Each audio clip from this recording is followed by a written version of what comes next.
here, Jeff O'Toole. He should be in charge of the Channel 7 studio in Melbourne. Yep. This man here, Jeff O'Toole, give him a round of applause. Yeah. I want you to clap this man right here, because I'm going to tell you some things about this man which are very, very, very special. This man is probably one of the best, in my professional opinion as a teacher and researcher.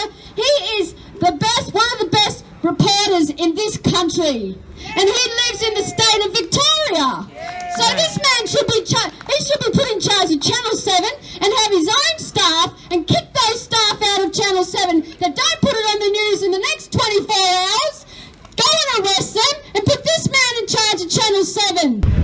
Here's Jeff O'Toole, thanks. Yay! Wow. Finally! Wonderfully powerful speeches here today. It's absolutely brilliant. I'd like to thank everyone in attendance. This is an appropriate location. Greg Hunt, he openly admitted this is the largest vaccine experiment the world has ever seen. We have to send a clear message that we are not guinea pigs. We are not lab rats. I've been to the testing facilities, the lockdowns, the checkpoints. The corruption seems endless. This is absolute tyranny. We see faulty test kits, Coca-Cola, paw coming back as positive. It drags the whole operation into disrepute. It's not to be trusted whatsoever. We see Pfizer, they're habitual criminals. They have bribed physicians, suppressed adverse test results. They have paid out a staggering amount in settlements. Now, it's absolutely diabolical. We have frontline workers, they're panicking. They might have an outstanding work career, their professionalism might be top notch, but that is all disregarded. They're going to be force vaccinated. It's very frightening. And they're also using technology as a weapon. We've seen these robotic cops, law enforcement. It reads temperatures. We see the track and trace measures, scanning of QR codes. This is an absolute invasion of privacy. They are hell-bent on this new world order and focused on destruction. We have seen many small businesses go bankrupt. You look, they're up for sale. People cannot cope. The financial burden that it's put them in, they want to break people down financially, physically and mentally. We have to send a clear message that we will not tolerate this tyranny. Yay! Absolutely, and we see people quarantined, held against their will. They're trapped like prisoners.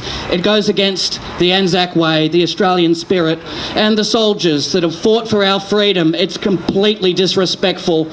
It's absolutely outrageous.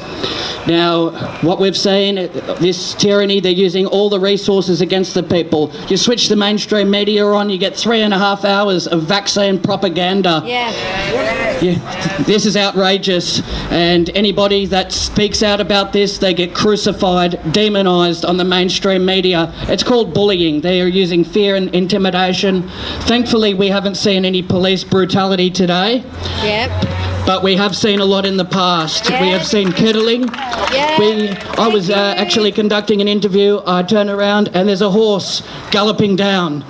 This is outrageous. We have people that are scared, grandmothers as well, and the children are really in distress. They see their parents in an emotional state.